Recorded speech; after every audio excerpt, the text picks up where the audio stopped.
At night, it smells of warm wax, wet stone, and frozen wool. The rooms contain narrow beds with straw mattresses, warm water for washing on the table, and a bowl of ashes nearby for cleaning feathers. Behind the wall, you can hear late students returning along the cobblestones. Their shoes rustle, and each step echoes in the arches like a dull thud.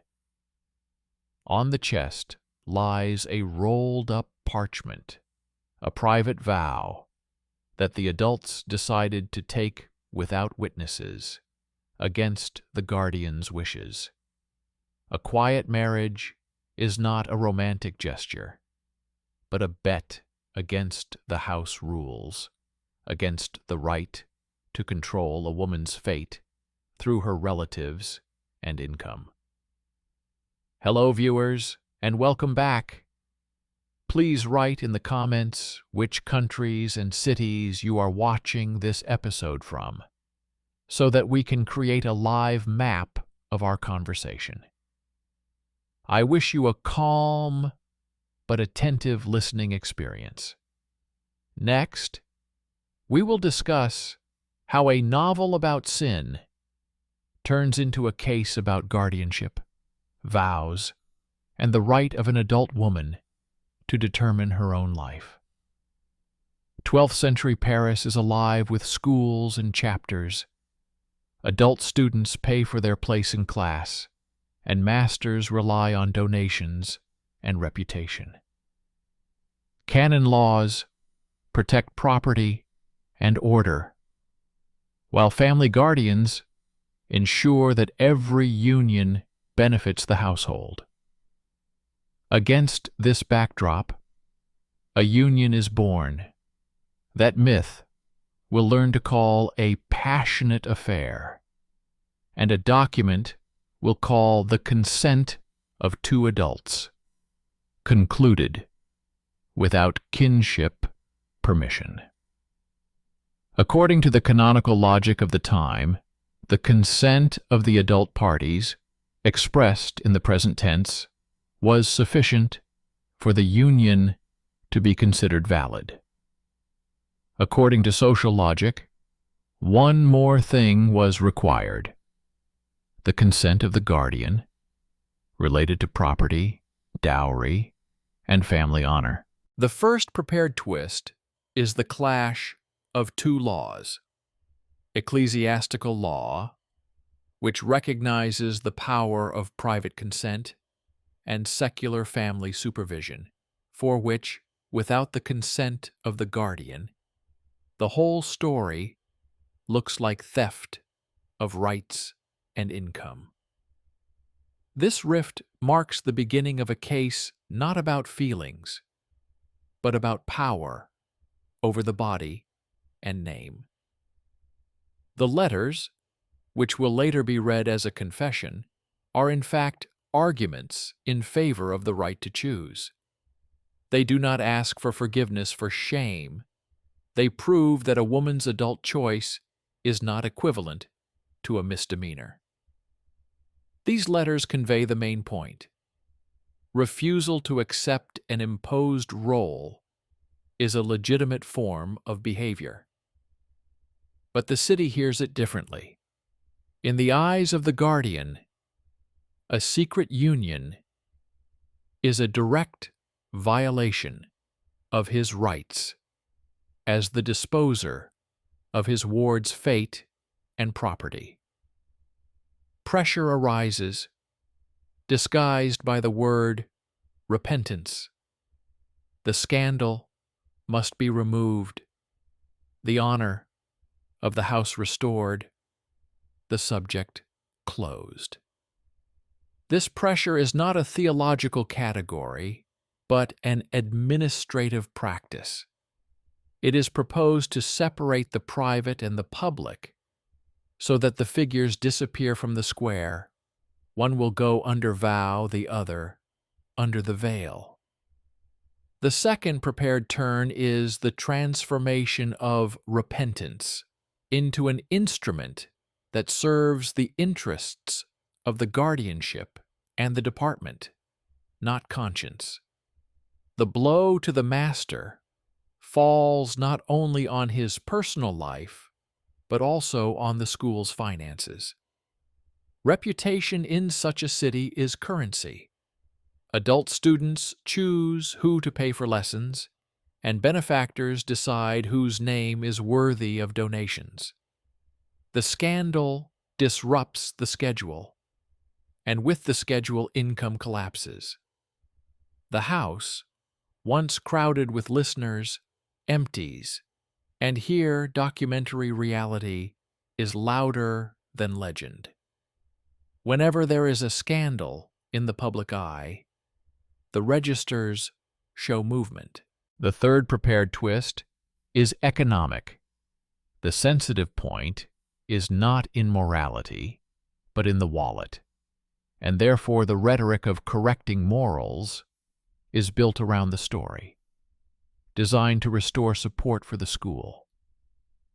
The myth speaks of sin and punishment. The document shows lists of donations, names of patrons, and collapses in tuition fees. Further pressure takes the form of vows. In the male branch, monastic tonsure is a way to remove a person from the line of conflict.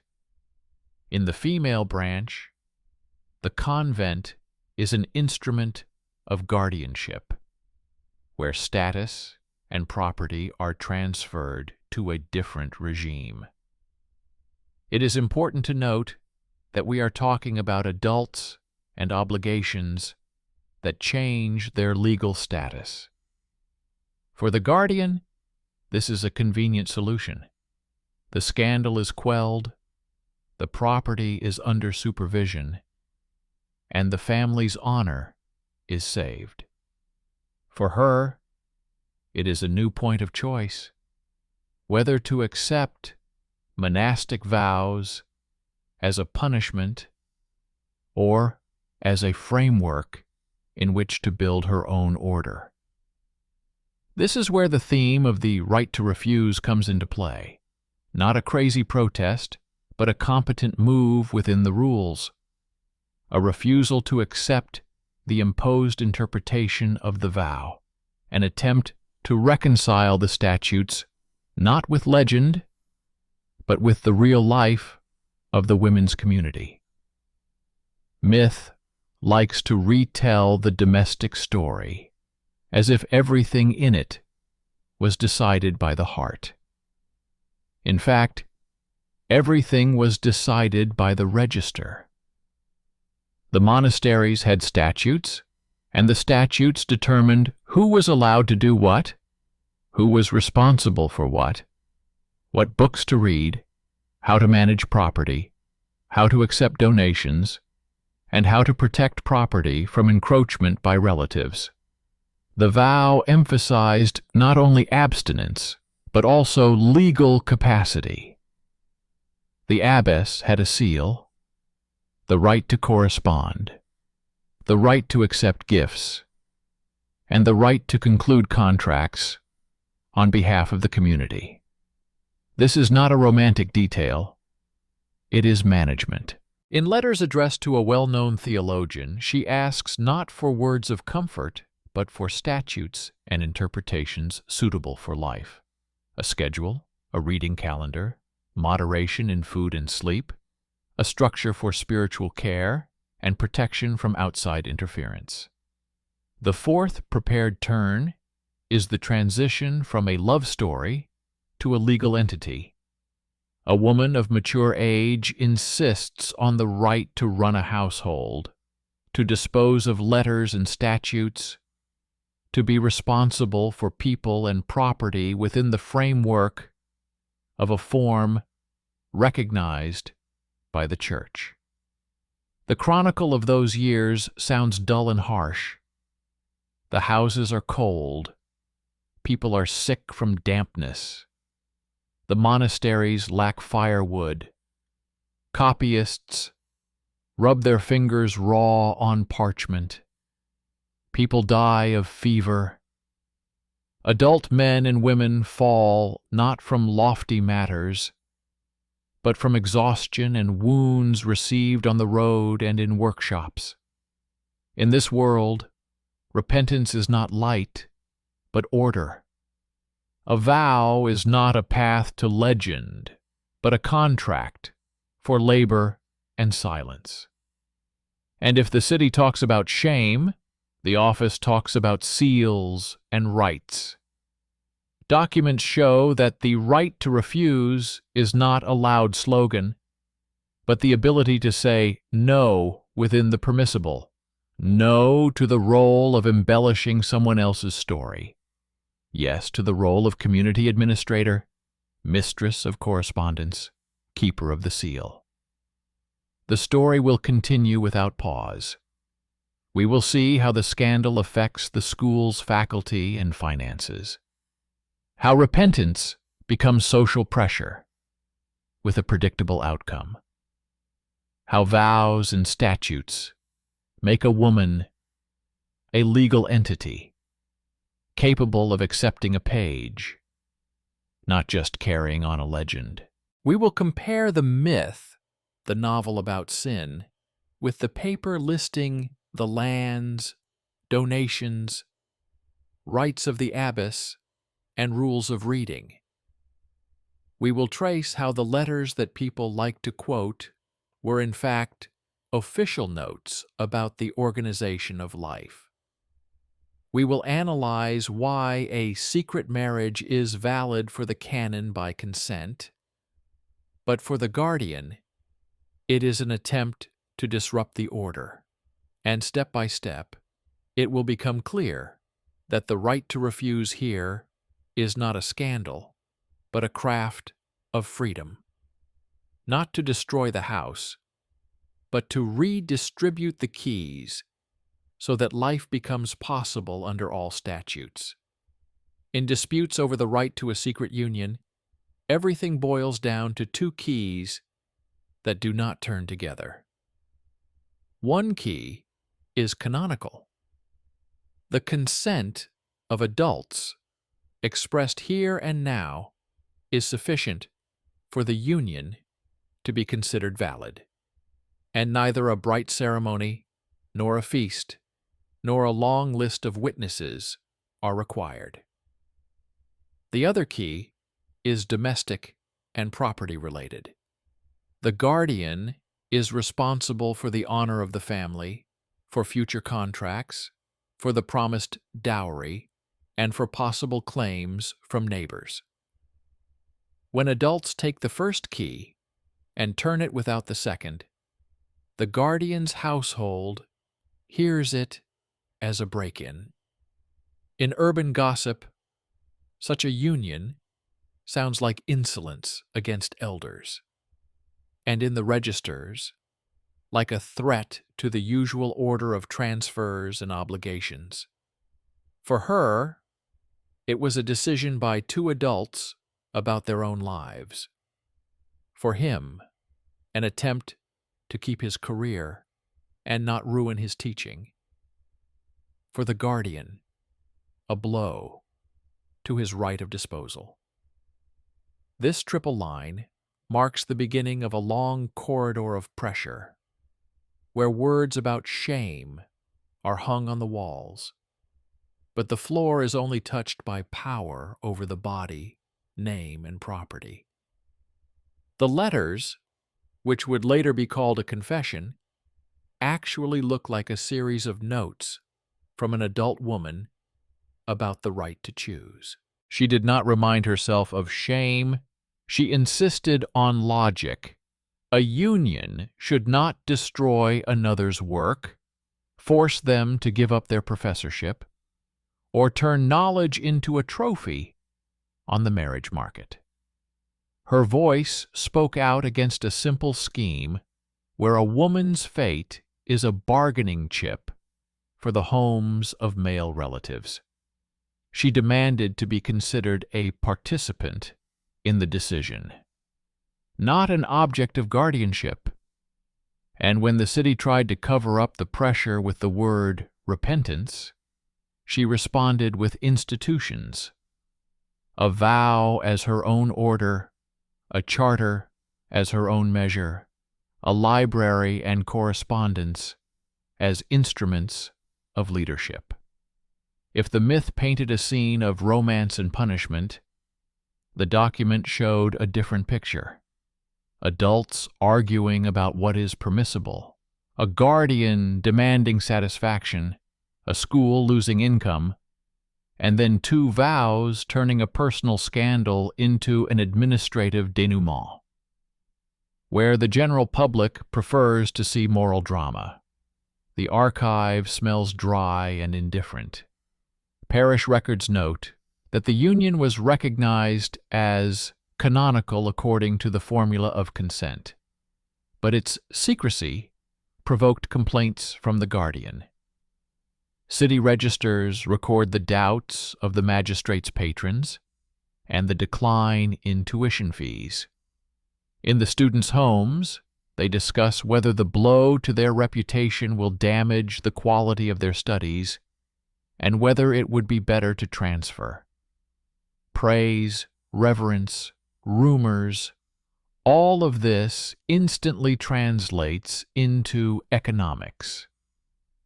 Where yesterday adult students crowded, today there are empty benches, and with them empty wallets. This is followed by other entries: who, when, and where took the vow, who vouched for the order of the transfer of property during tonsure, who became the administrator of the monastery's income, what books were transferred to the library. The same key turns as in a marriage case. Repentance turns out to be not about inner light, but about a safe way for the city to remove conflict from the square. About revenge, the details of which the myth eagerly relishes. Only one thing can be said in our story: violence existed, and it was a social signal. A grown man is removed from public life as a husband and father. He is transferred to monastic status, where the form of dress and daily routine replace the visible truth about his male role. The city gets a simple picture of punishment, and the school gets a reshuffling of names and chairs. No need for details. Just understand the consequences. This blow stops any discussion of the marriage, leaving the union formally valid in canon law, but practically blocked. For her, it means a solo walk into the monastery, not as an escape, but as a new kind of responsibility. For him, it means a cell, correspondence, and theology, removed from the public eye to the semi-darkness of monastic scriptoria. Cold water, damp stone, and a strict routine become not a symbol of atonement, but a form of control that suits guardians, donors, and those who cherish the silence of the city. What is called the right to refuse is revealed here as a craft. Refusal is not a cry in the square, but the ability to work within the charter so as not to break down. She chooses not the role of a penitent, which they tried to impose on her, but the role of an abbess, which must be earned. This line runs through very material details. The abbess holds the keys and the seal. She corresponds with those who can send books and treatises to build a reading program, negotiates for firewood for the winter, distributes money for candles and oil, makes an inventory of gifts specified in wills, protects the storeroom from relatives who believe that their blood gives them the right to other people's supplies. The charter does not contain the word novel. It contains rules for night and day readings, the order of the refectory, measures of discipline without humiliation and without ostentatious physical trials, the procedure for accepting and dismissing sisters, the role of spiritual care, instructions on clothing, and a list of books that can be kept in cells and in the common cupboard. She asks the theologian not for beautiful phrases about humility, but for clear statutes and explanations on how to organize a community so that it can live without dead ends, hints, and disputes about the limits of what is permissible. The reality of such houses is far from legend and closer to accounting. In harsh winters, adults get sick and die, and the abbess decides who to send to the doctor and who to give warm clothes from the reserves. In good harvest years, grain must be set aside so as not to have to buy it at triple the price in the spring. In rainy months, the parchment gets damp, and the copyists dry the sheets over a brazier, risking spoiling their work. In dry months, they try to preserve the ink by mixing it with whatever they can find. Services go on around the clock. Reading is scheduled, but there are people behind the lines, and these people get tired. In such conditions, repentance easily turns into the language of a supervisor, and humility into a convenient mask for other people's decisions. She does everything she can to ensure that the charter contains more rules and less arbitrariness. She prescribes who can be listened to, how often decisions should be double-checked, how to protect sisters from the intrusive guardianship of outsiders. This is the right to refuse, no to interference under the guise of care, yes to a written procedure that is difficult to circumvent. At the same time, quiet work with memory is going on. The letters that have survived are read in the Orthodox tradition as high examples of love and sorrow.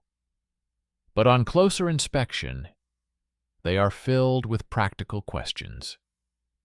How to combine study and prayer so that no one falls from exhaustion. How to distribute reading so that more women become literate rather than just mechanically repeating services. Which books are acceptable for the cell, and which should be kept in the common cupboard. How to treat texts that speak of feelings, but whose tone does not destroy propriety. She asks for instructions not because she is weak, but because the most enduring power is the power of regulation. Her refusal to play the role of decoration in someone else's legend is expressed in her obsessive pedantry about trifles, and it is this pedantry that allows the community to survive. The myth is boring to read about seals, keys, and government notebooks. The document is only interesting in this respect.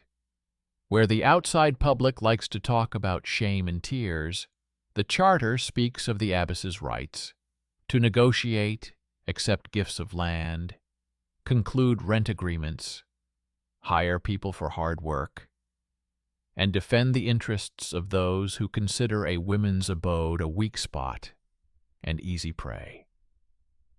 Her letters show not weakness, but a keen, professional ear. She cuts off anything that would destroy the house and lets in only what strengthens it.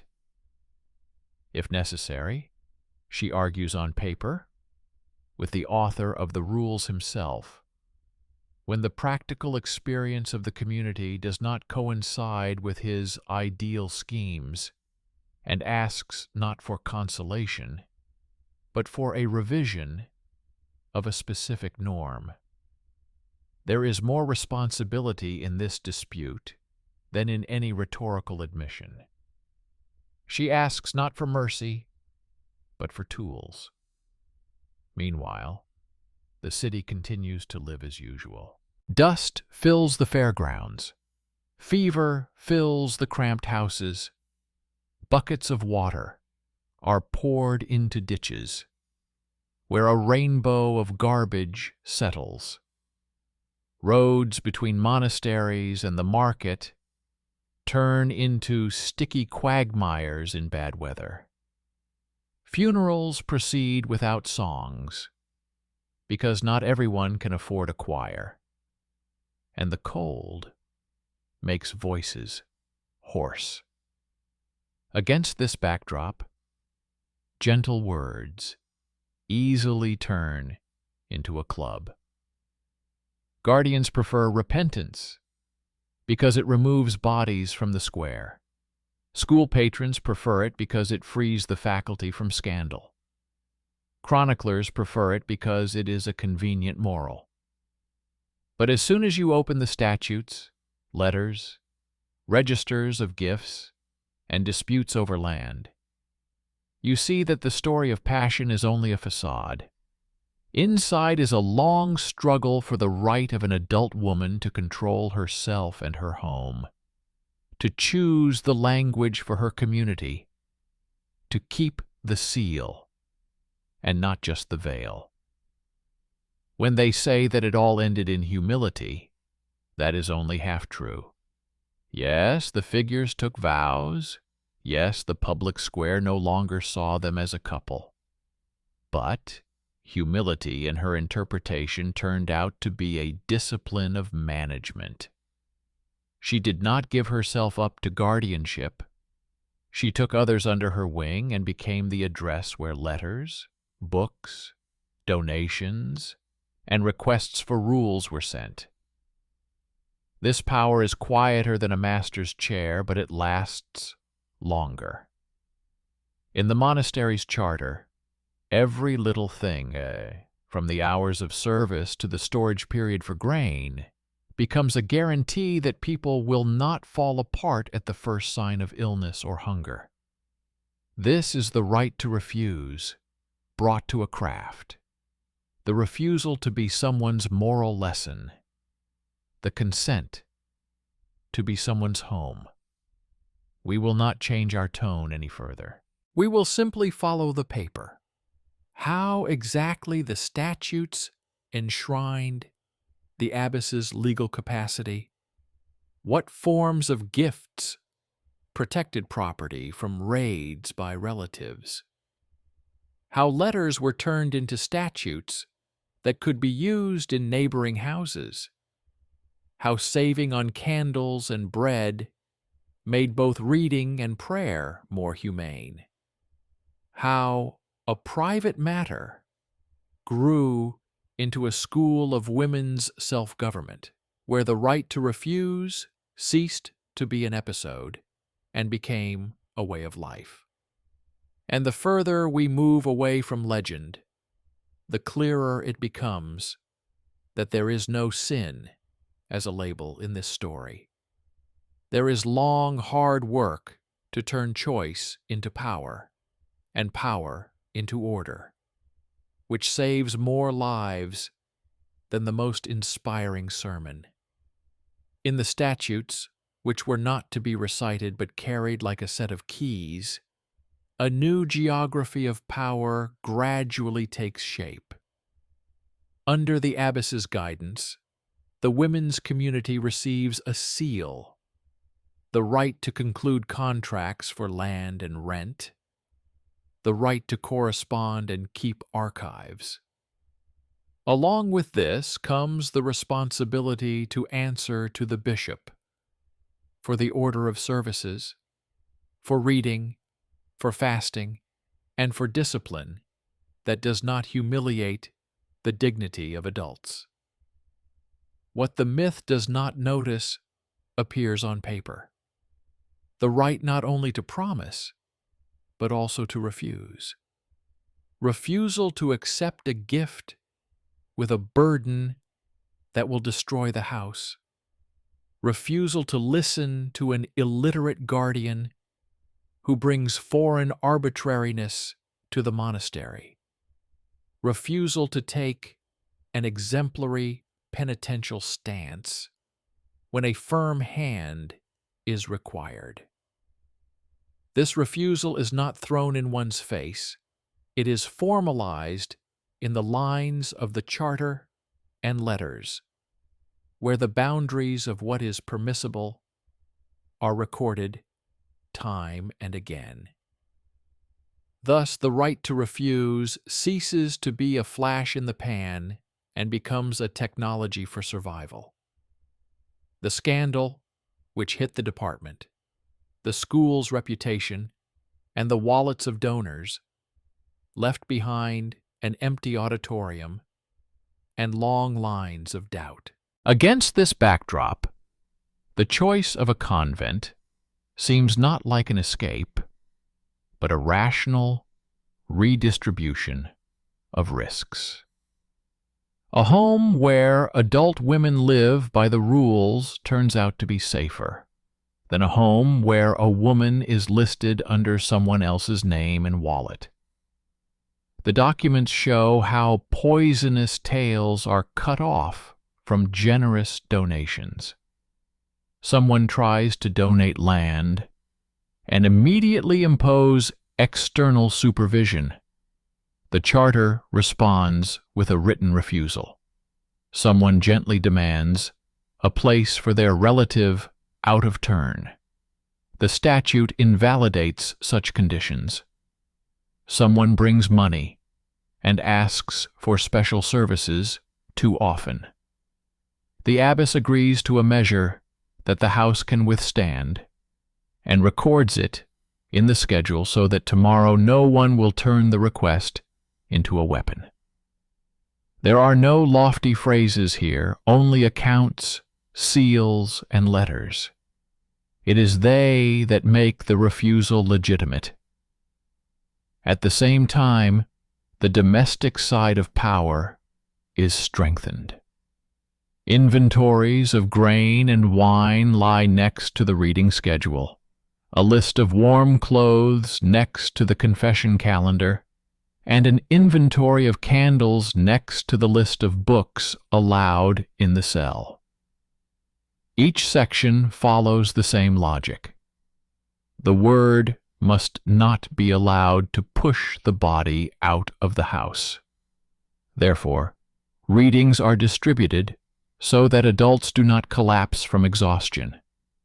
Night vigils are shortened in cold weather when the cold hits the chest. Correspondence with advisors is conducted not out of pride, but to clarify the extent of fasting that does not destroy health. The letters, which will later be read as experiences, are in reality full of household and legal details. Which oil is best for a winter lamp so that it smokes less? How to store flour so that it does not get infested with bugs? How to check the seals on letters so as not to follow false orders? Whether it is permissible to keep in one's cell a treatise that stirs the emotions, but is useful as a textbook on style. Thus, a habit is formed. Anything that could become arbitrary is best recorded on parchment. There is constant, quiet diplomacy between the city and the convent. The city prefers to see the women's house as an object of guardianship and moral instruction. The convent insists on its status as a legal entity. To maintain this status, it has to take the blow where it is struck, not with a stick, but with words. When the city repeats the story about sin, the charter responds with points about the abbess's right to conduct legal proceedings on behalf of the community and conclude lease agreements, the right to protect property from relatives and servants, and the right to choose a spiritual mentor who will not turn every lenient rule into a whip. This set of powers was born not out of propriety, but out of experience. Once the caring hand of relatives was allowed in, the storeroom was emptied. Once a zealot was allowed in without measure, the adults fell from exhaustion. The document learned its lesson and put it in order.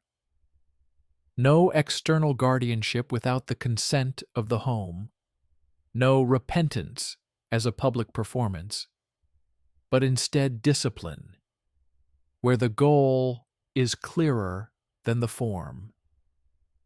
In letters to the theologian, whose name is now printed on the cover alongside hers, there are more methodological questions than confessions. She is not interested in rhetoric, but in construction. How to combine strictness with mercy so as not to turn the home into a barracks. How to talk about marriage as a canonical formula of consent without justifying social supervision, and at the same time, without destroying respect for vows.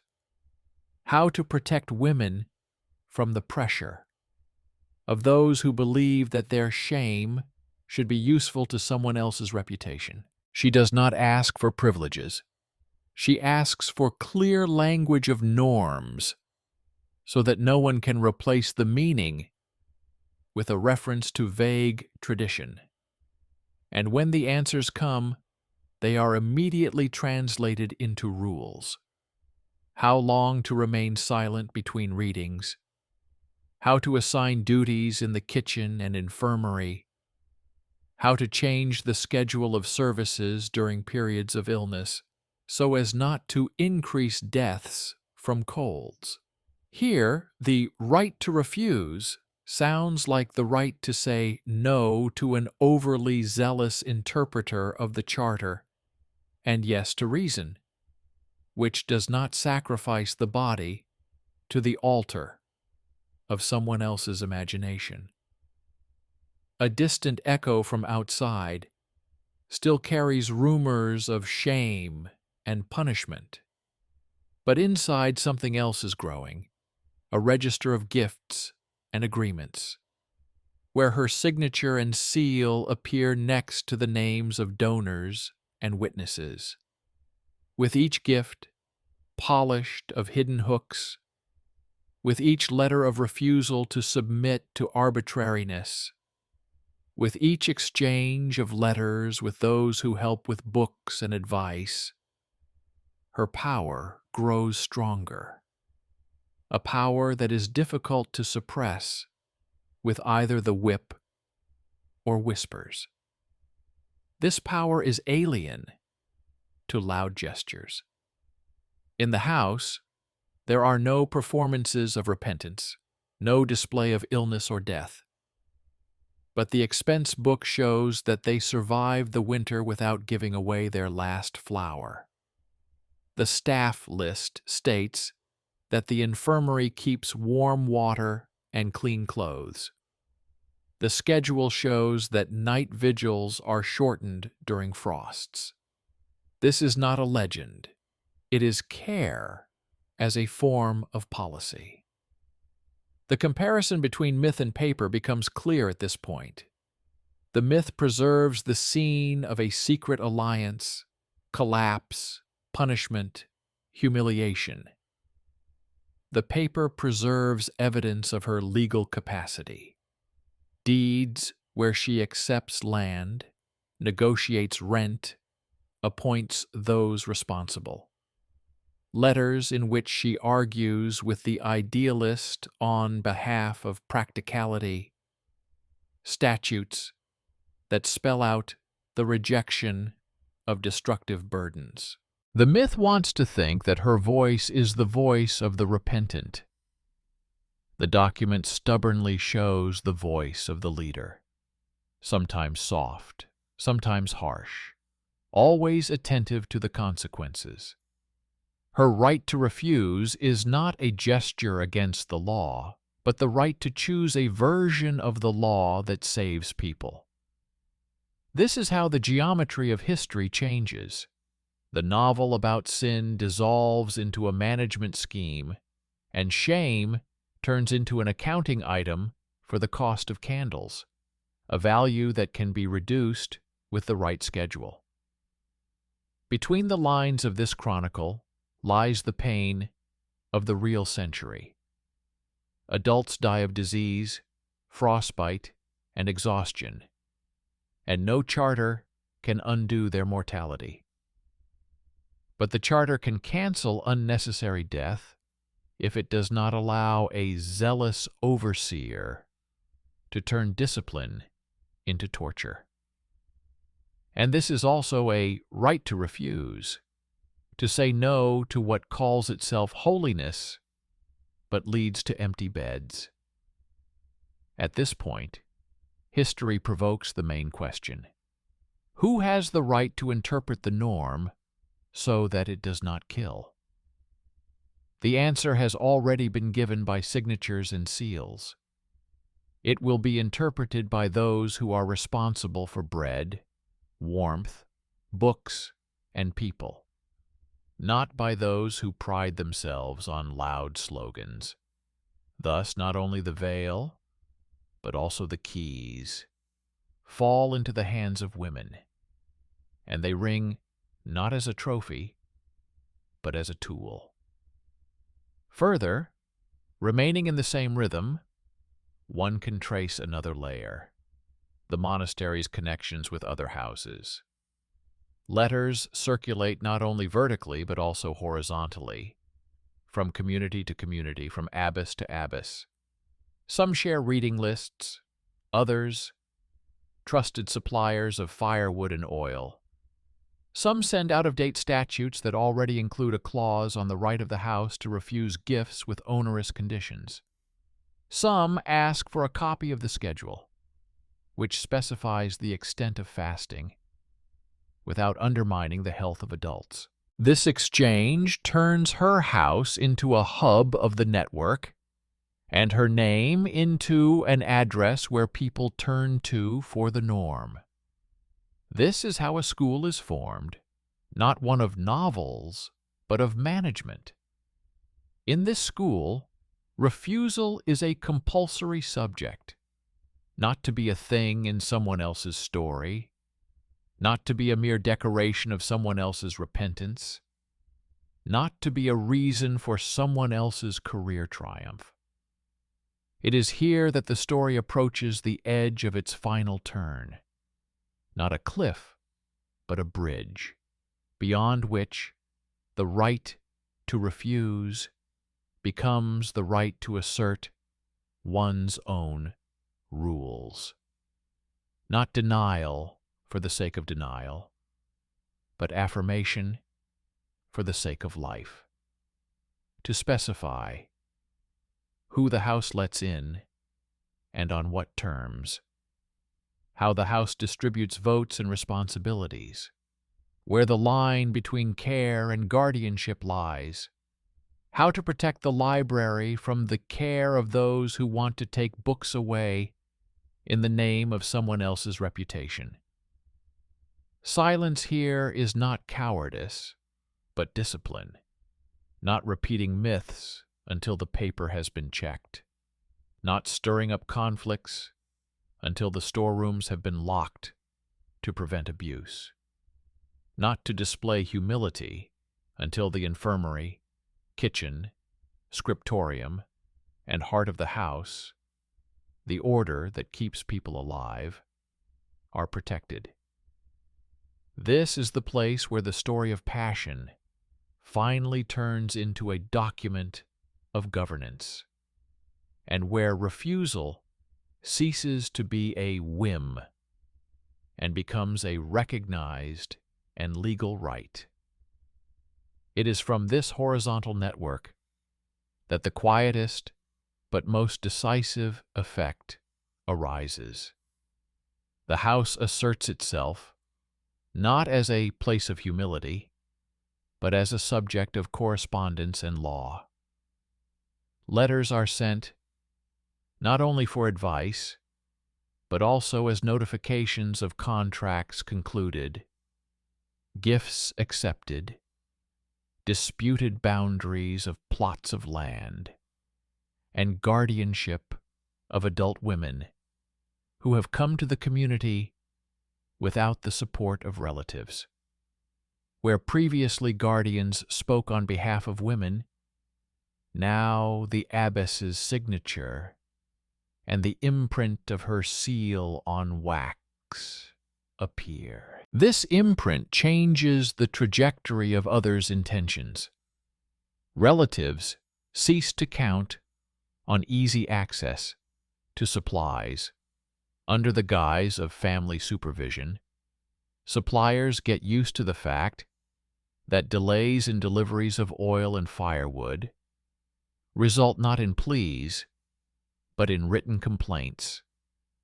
And the bishop's house respects order because it sees not a crowd of voiceless people, but a managed institution with a charter, books, and archives.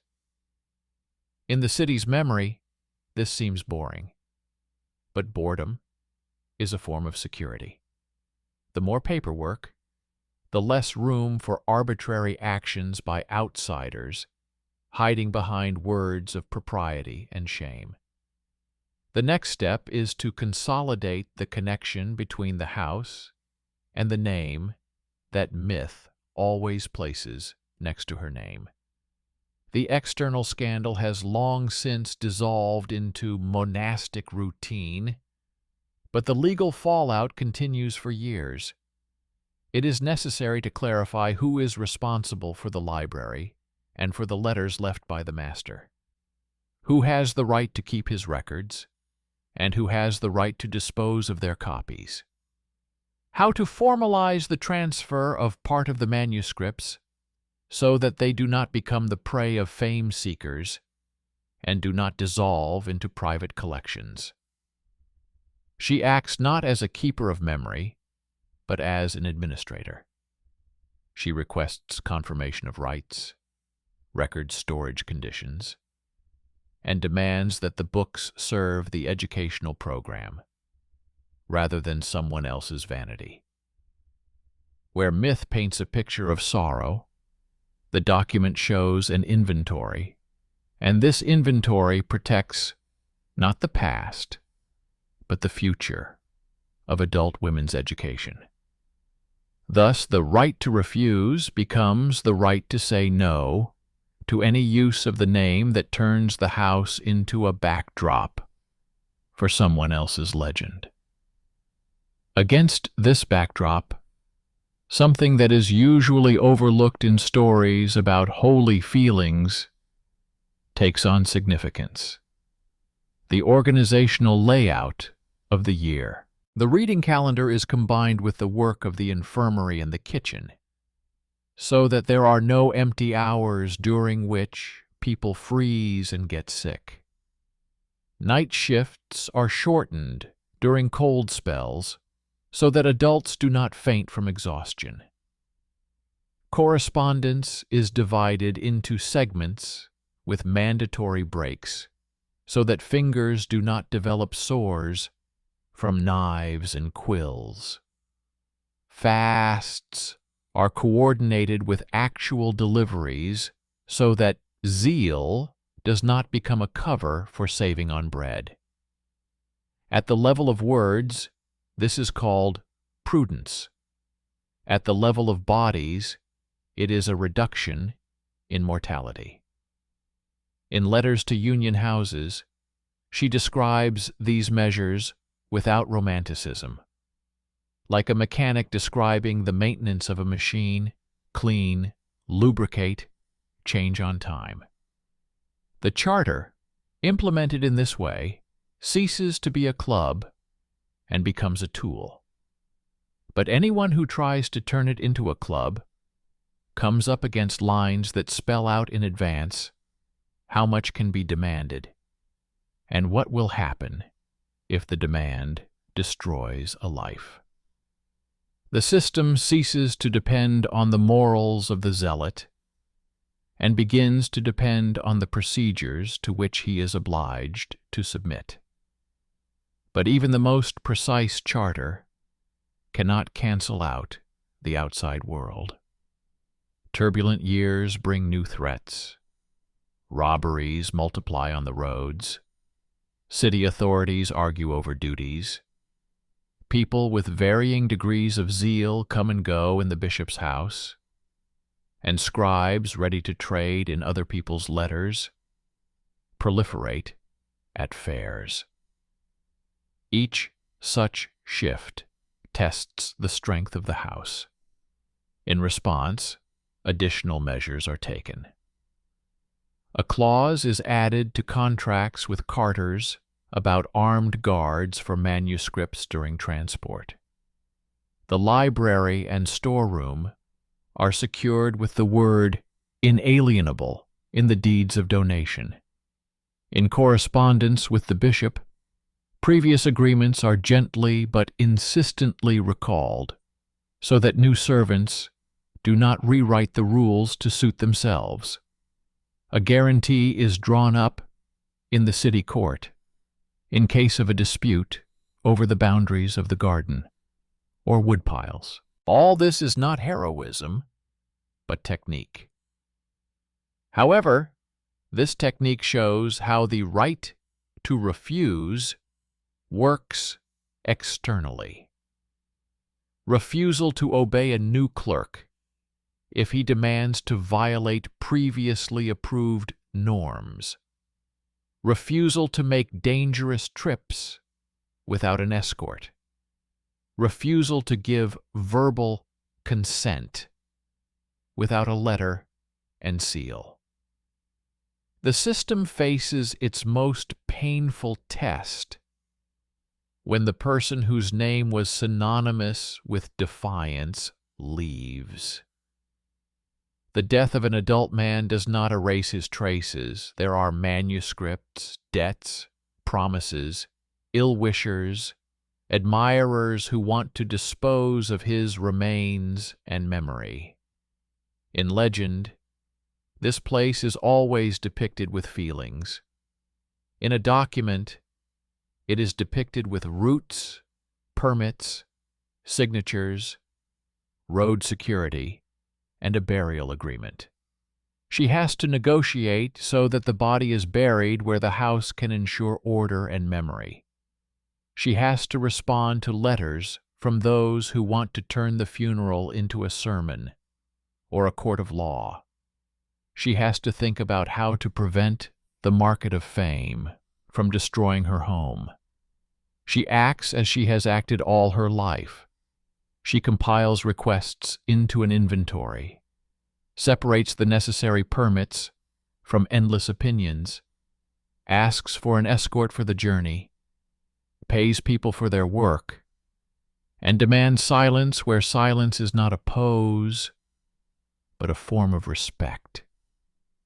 It's boring in the old way, but in truth, it's the only way to keep the legend from consuming the house. Then come the years when nothing interesting happens, and they are the result. The statutes are leafed through without haste. The household books are kept in neat handwriting. Folios are quietly added to the library. Water is changed in the infirmary. Herbs are dried in the garden. Mousetraps are checked in the storeroom.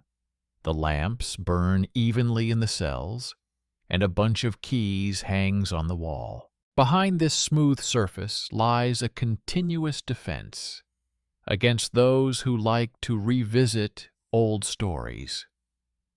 Meticulous relatives try again and again to take detours and get into the storeroom. Zealous moralists try every few years to tighten discipline to the point of fainting and pneumonia. Book dealers occasionally remember the letters and look for a loophole in the archive. The house has an answer to each such attack. Not a loud one, but a written one. Not a soulful one, but a legal one.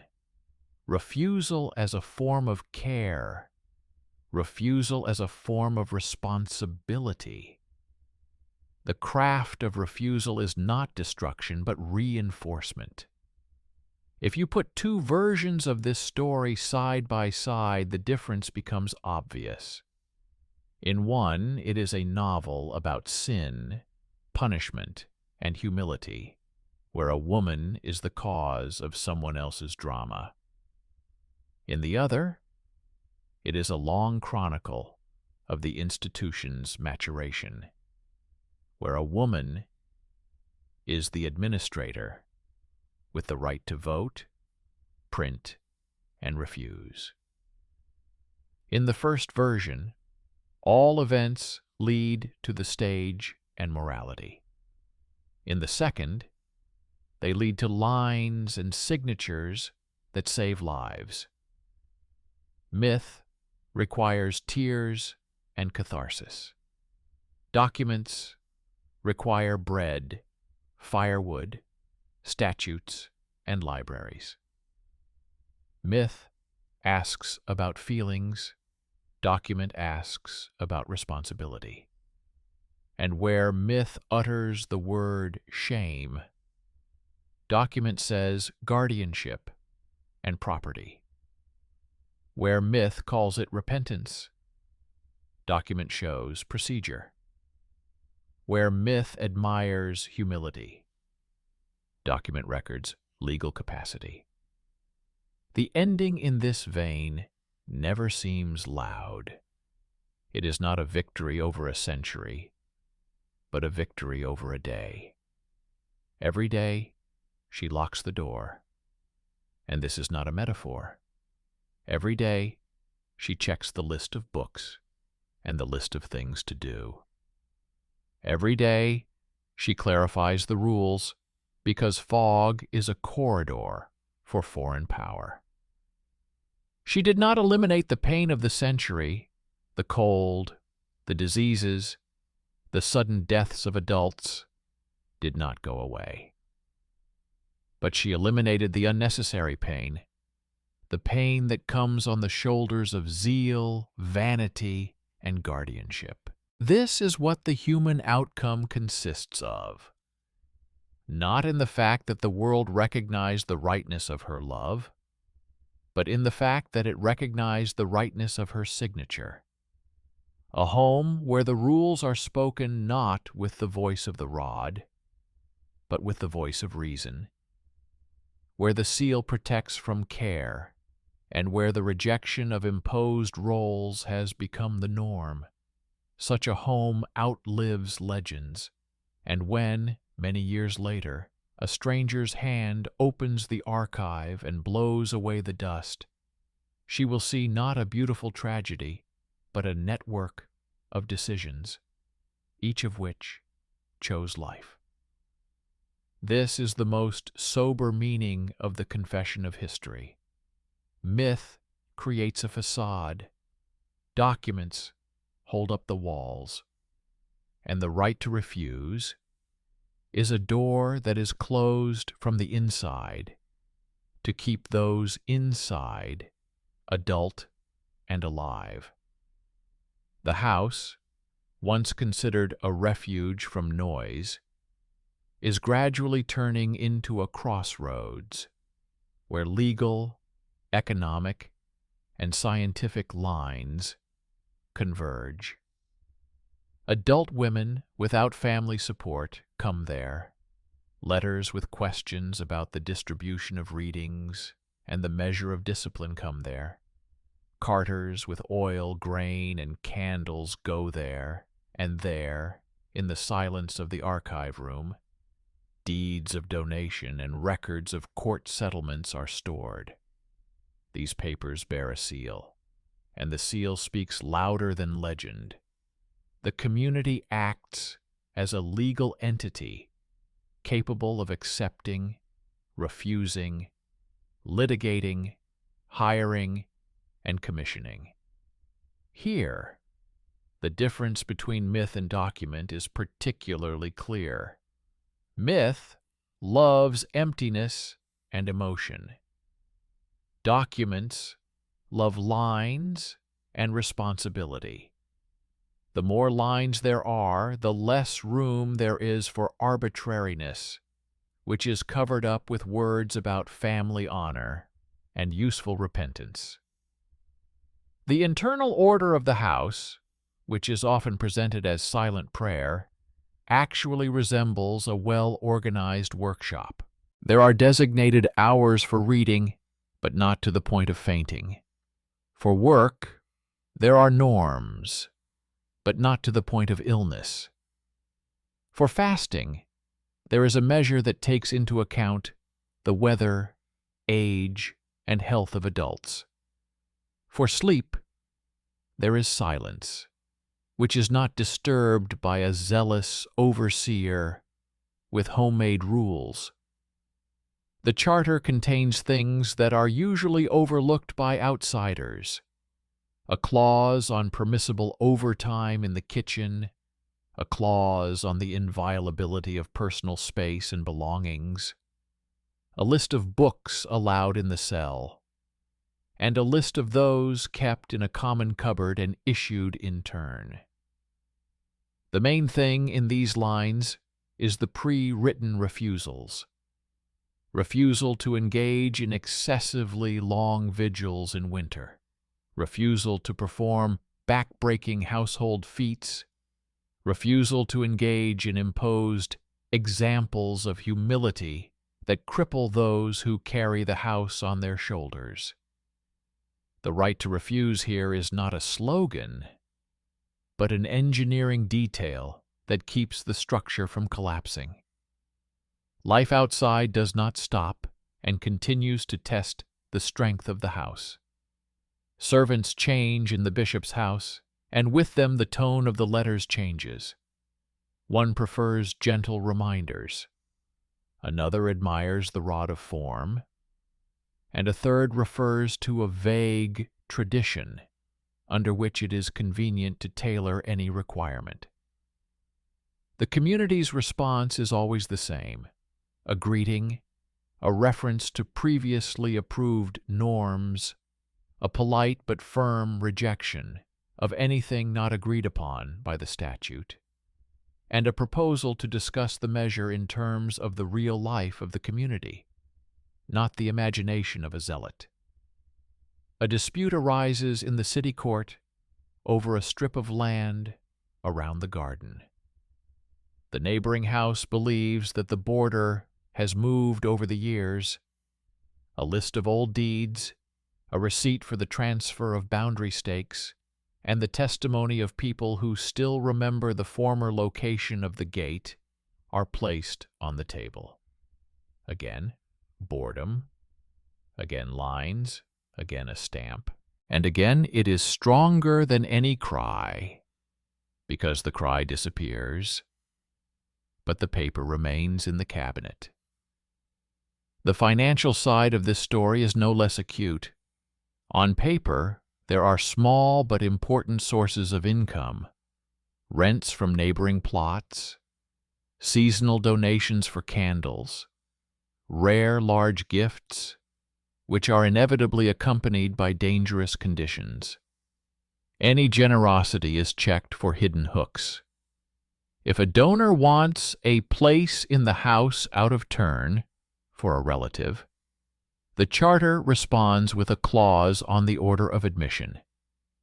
If land is offered with the right of visitation and supervision by the family, the community politely refuses, because such a condition turns the gift into a reason for daily pressure.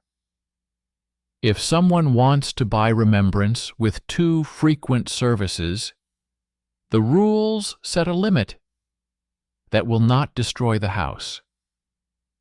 The right to refuse here is the right to say no, even to a rich promise, if it destroys the order.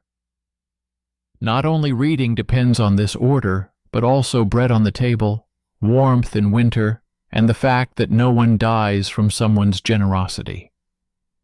The scholarly line, which is usually reduced to beautiful letters, looks like a network of working requests in the sources.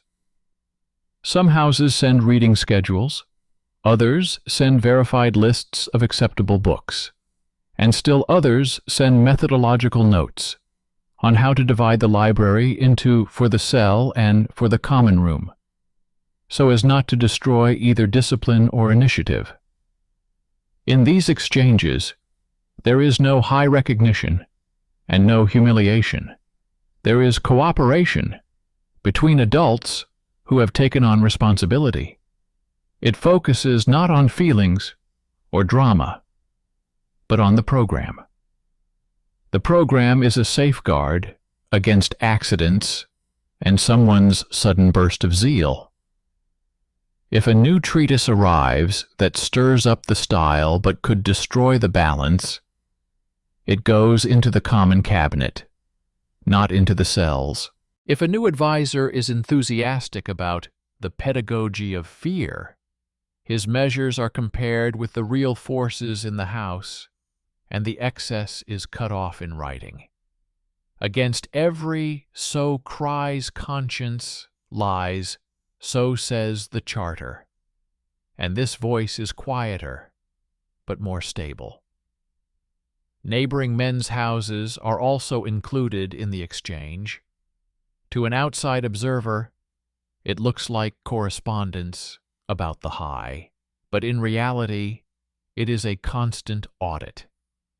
The questions concern how to store scrolls so that they do not get damp, how to keep a catalog so that books do not go missing, how to check the seals on incoming correspondence so as not to run around on other people's orders, how to record the transfer of manuscripts after the death of a famous author so that they do not disappear into the pockets of fame seekers.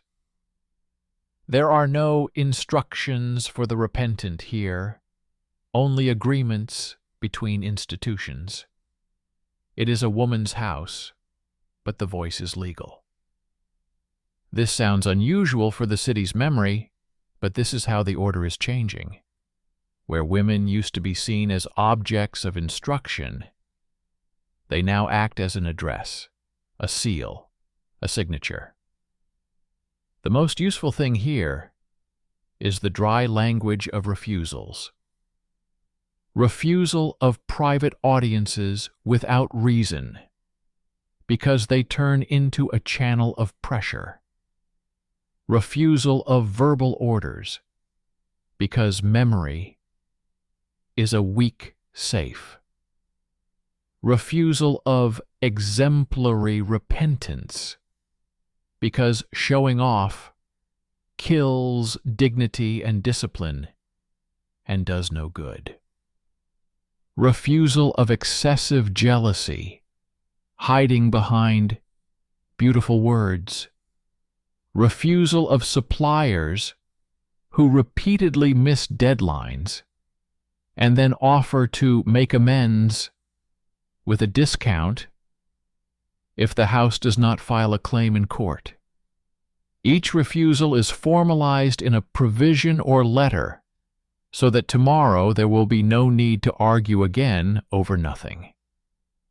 Refusals do not make the house tough, but predictable. And in this predictable rhythm, the fear that guardianship loves to live on disappears. The archives also contain more serious traces of time. Diseases come in waves. Sometimes several adults die at once, and then the rhythm of services and readings is changed so as not to crush the survivors. In winter, it is not prayer that is economized, but cold. Night vigils are shortened, hot water is kept in the kitchen, and in the infirmary, they check that the bedding has dry straw. In summer, when it is hot, They do not watch for a decline in zeal, but for shadows. Who is working and where, so that sunstroke does not become the price of diligence. In autumn, they dry herbs and review books. Dampness is quick to act, ink molds, parchment warps, and this is also a management task. The charter becomes not a chain, but a drive belt. It transmits power, but does not break the axle. At the same time, myths continue to live on in the city. They remind people that there was once love, punishment, and humility, and this is a convenient combination for those who like to moralize.